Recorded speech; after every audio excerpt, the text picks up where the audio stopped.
futebolaço, eu sou o Dieguinho. Bom, galera, tá entrando no ar aí o nosso segundo vídeo do dia, como sempre recheadaço aí de informações. Antes de começar a trazer as notícias, peço para você deixar aquele like marotaço que ajuda a gente bastante. E claro, se for a tua primeira vez aqui no canal, não esqueça de se inscrever, ativar o sininho das notificações. Além também, claro, de seguir a gente lá no Instagram, beleza? E também, você que gosta daquele fantasy game bolado, eu super te indico aí o Speed. O Speed é um fantasy game muito similar ao Football Manager. Você escolhe as principais ligas do mundo para poder jogar e o desempenho dos seus jogadores é de acordo com o desempenho deles na vida real. O jogo é 100% gratuito, você pode convidar os seus amigos, criar suas ligas e começarem a jogar. Speed, parceiro do canal Futebolaço. O link tá aqui, ó, na descrição do vídeo e no primeiro comentário fixado. Quem fizer a maior pontuação da rodada é o verdadeiro campeão.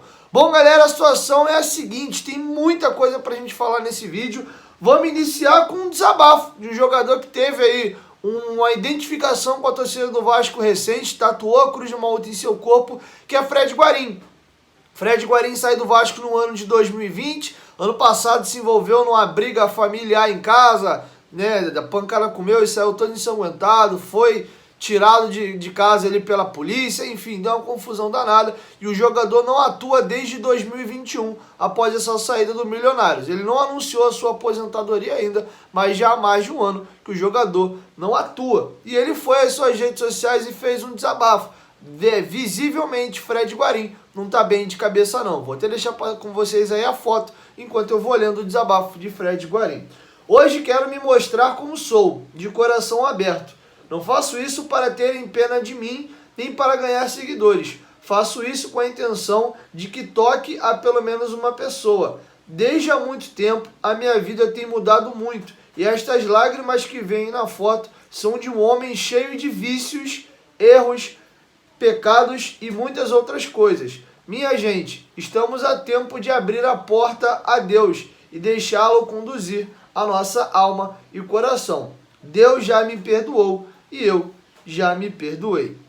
Jogador que teve uma carreira brilhante, jogou por Porto, Inter de Milão, também jogou no futebol japonês, veio ao Vasco da Gama, tem passagens importantes na Colômbia, onde ele é ídolo, jogou pela seleção colombiana durante muitos anos, Copa do Mundo, mas infelizmente vem tendo aí um declínio e não está bem de cabeça. Tanto é que a saída do Vasco dele em 2020 foi por problemas particulares. Que Deus abençoe o Guarim e que ele possa melhorar aí a sua situação psicológica. Beleza? Vamos virar a chavinha agora e vamos trazer bastidores da situação da renovação de contrato de Andrei Santos. Segundo o GE apurou, uma coisa me chamou muito a atenção negativamente no contrato do Andrei. O Andrei renova o contrato até 2027, após todo aquele imbróglio que ele fica, não fica danado.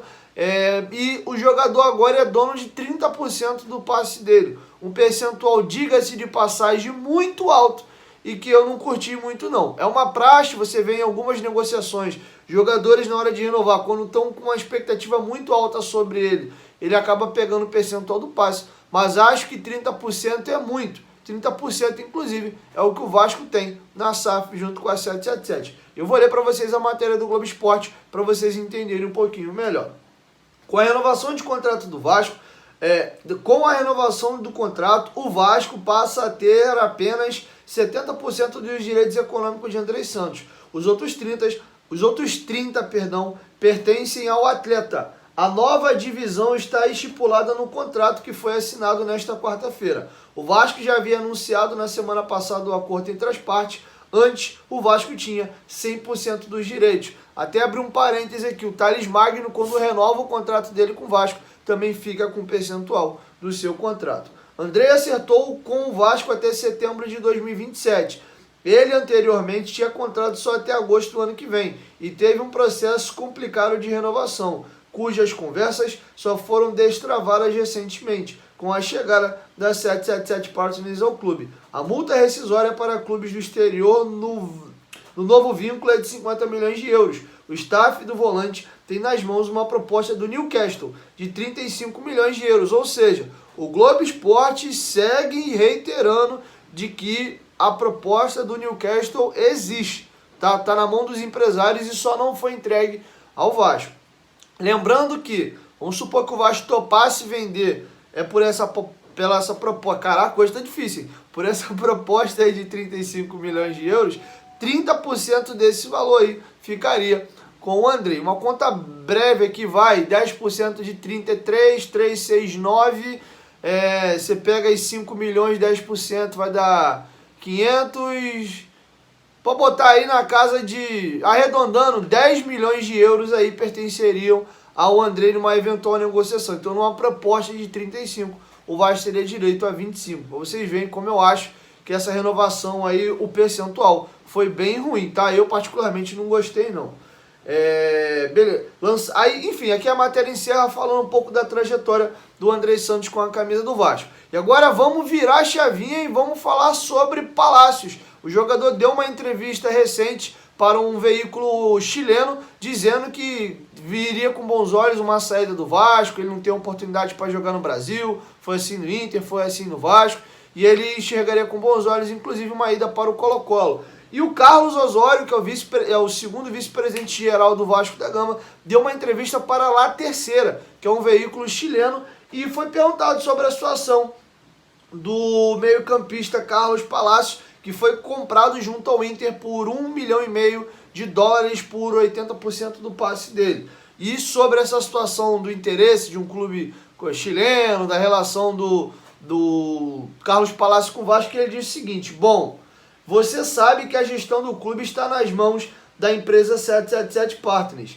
Eles tomam as decisões de futebol. Temos um plano ambicioso para voltar à Série A. Nesse objetivo, o chileno Carlos Palácios tem um papel fundamental. Palácios tem um grande poder. Gostamos muito dele e acreditamos que ele tem muitas opções para florescer em nosso clube. Tem muito futebol e acreditamos que é um dos grandes projetos da instituição para este campeonato. E ele finaliza falando sobre a negociação para a retirada do jogador do Inter ao Vasco. Fizemos um esforço importante para trazer o chileno do Inter de Porto Alegre. Temos muita confiança no jogador e queremos que ele fique conosco por muito tempo. Ele é um menino jovem com grande futuro.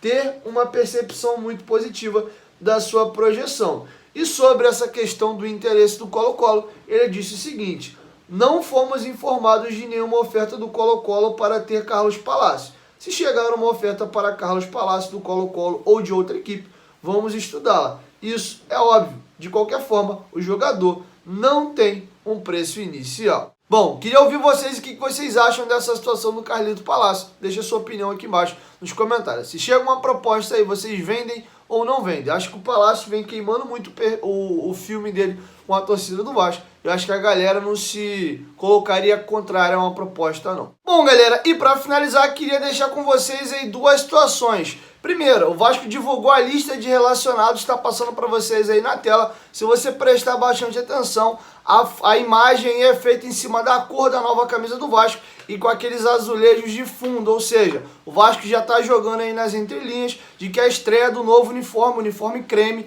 vai ser lançado hoje contra o Náutico. Inclusive, só não sabemos qual é a camisa que o goleiro vai a campo. Se é a camisa grená com verde, em alusão a Portugal, ou se é a camisa preta com dourado. Acredito eu que pelo Vasco estar jogando aí com o uniforme creme, o Náutico deve ir jogar com aquele uniforme listrado em vermelho e em branco. Então talvez aí o goleiro Thiago Rodrigues talvez vá de preto, né, que faz um contraponto ao creme e ao branco e ao vermelho. Um grená talvez ali, como a outra camisa é branca e vermelha, pode ser que dê alguma dificuldade visual, podemos dizer assim.